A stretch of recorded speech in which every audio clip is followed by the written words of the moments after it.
Alors Oscar, il a une question. Combien de temps l'insuline, ça se garde au frigo? Lantus, Lévémir en particulier. Hein Oscar, c'est ça ta question? Oui. Bon, alors je vais vous répondre. Oui, il y a du soleil et des oiseaux. Réponse, longtemps. Oui, il y a une date de péremption sur le stylo. Ah purée, puis il y a une minette en chaleur. S'il vous plaît, castrez vos minettes, purée, c'est insupportable. Du coup, je vais rentrer. C'est insupportable, puis en plus, c'est pas cool pour elle. Bon, ni pour les matos qui se font tabasser. Bref, ok, fin de la parenthèse. Donc, l'insuline. On dit dans le groupe que l'insuline, on peut la garder grosso modo 6 mois au frigo. Ok.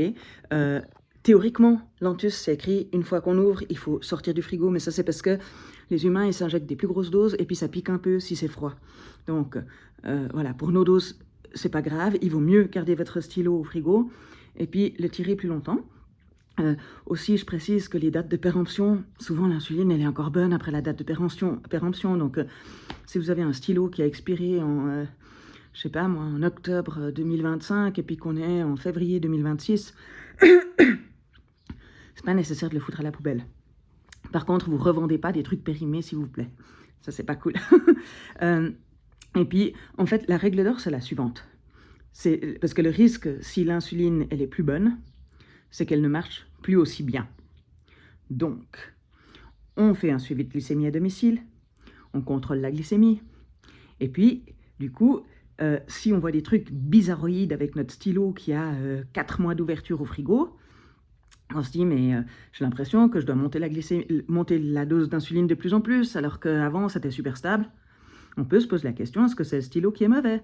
Donc, on ouvre un autre stylo, puis on regarde si c'est mieux avec l'autre stylo.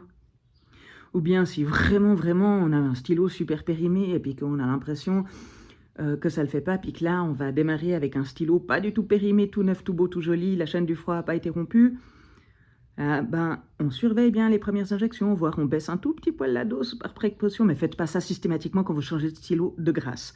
Voilà. Et puis, caninsulin Prosin aussi, alors ça, de toute façon, il faut les garder au frigo. Voilà, utilisez votre jugeote.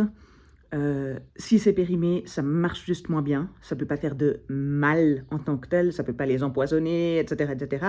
C'est juste que ça va moins bien marcher. Donc, si vous contrôlez la glycémie à domicile et que vous observez des anomalies et que votre insuline elle est un peu vieille ou que, je sais pas, vous l'aviez oubliée une semaine hors du frigo une fois avant de la remettre, ben, envisagez que c'est peut-être ça l'explication. Voilà. Et donc, je réponds aussi à la question...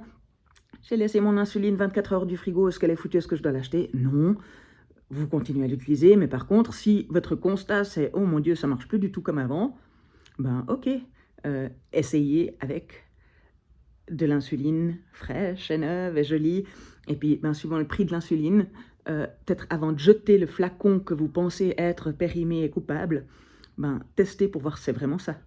C'est con d'avoir jeté pour rien si c'était pas ça. Voilà.